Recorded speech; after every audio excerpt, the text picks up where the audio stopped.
चाहिए और आपके पास क्या इत्तलात है? देखिए 6 के करीब इसमें हलाकतें अब तक निकल चुकी हैं और 20 से ज़ायद ज़ख्मी थे।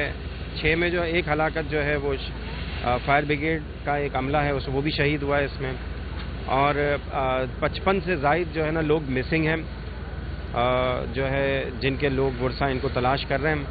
और बिल्डिंग की जो हालत है इससे लग रहा है कि ये आग तकरीबन 2 से 3 दिन और मज़ीद जलेगी, क्योंकि हमारा जो पुराना तजुर्बा है प्लास्टिक मार्केट का बोल्टन मार्केट पे, उसमें भी 2-3 दफ़ा आग लगी है, तो 3 से 4 दिन तक जो है उस पर फायर फाइटिंग होती रही और ये मुनहदम हो गई है। वो बिल्डिंग मुनहदम नहीं हुई थी तो उसकी वजह से वो जल्दी हो गई थी। ये जो है वो मुनहदम है तो इसके अंदर आग सुलगती रहेगी काफ़ी दिनों तक, और जब तक अब इसका मलबा नहीं हटेगा लोग अंदर से नहीं निकल सकेंगे, जो भी अंदर ट्रैप हैं, फंसे हुए हैं। तो आप क्या समझते हैं कि किस तरह ये काम करना चाहिए, क्योंकि आपका वसी तजुर्बा है, तो कोई आपसे मशवरा दिया गया है, आपने कोई मशवरा भी दिया होगा हमको कि किस तरह ये काम किया जा सकता है, तो किस तरह मंतकी अंजाम तक पहुँचाया जाए? देखिए फायर ब्रिगेड का जो अमला है वो अपनी महदूद वसाइल के अंदर रहते हुए बहुत ज़बरदस्त काम कर रहा है, बल्कि शहादत का जो है वो नजराना भी दिया इन्होंने, और मज़ीद जो है वो ये काम कर भी रहे हैं। इनके पास जो महदूद वसाइल हैं, इसके बावजूद इनके वसाइल को अगर इजाफा किया जाता तो ये बेहतर होता, और बिल्डिंग की फायर सेफ्टी को पहले से जो है वो अश्योर किया जाता, और जितनी भी कराची के अंदर मॉल्स हैं, शॉपिंग मॉल्स हैं, उनमें जब भी आग लगी है उसमें अच्छे खासे लोग मरे।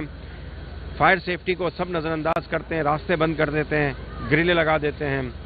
तो ये फायर सेफ्टी, फायर एस्केप ये हमेशा खुले रहने चाहिए, और KMC और फायर का जो अमला है इनके ऊपर जिम्मेदारी हो कि ये इनकी बात सुने, ना तो सील करें इन बिल्डिंगों को, इन शॉपिंग मॉलों को, इनको सील करें, इनके ऊपर सख्त एक्शन लें, ताकि वो अल्लाह ना करे आग लगने की सूरत में लोग अंदर फंसे ना और मरे ना। अच्छा, आपके पास क्या इत्तलात हैं, कितने लोग फंसे हुए हैं? आप लोगों से भी किसी ने रब्ता किया होगा, तो क्या बता रहे हैं लोग आपको? हमारे पास जो लिस्ट बनी है 55 से ज़ायद लोगों की है, इसमें मिसिंग है। उनको वर्षा बेचारे इर्द गिर्द बैठे हुए हैं, इंतज़ार कर रहे हैं कि कोई निकल आए, और बस इंतज़ार कर रहे हैं, क्योंकि अब बिल्डिंग की हालत ऐसी हो गई है कि ये इसमें जाना मुश्किल है, कोई जा नहीं सकता जब तक आग बुझ नहीं जाती और मलबा नहीं हटता।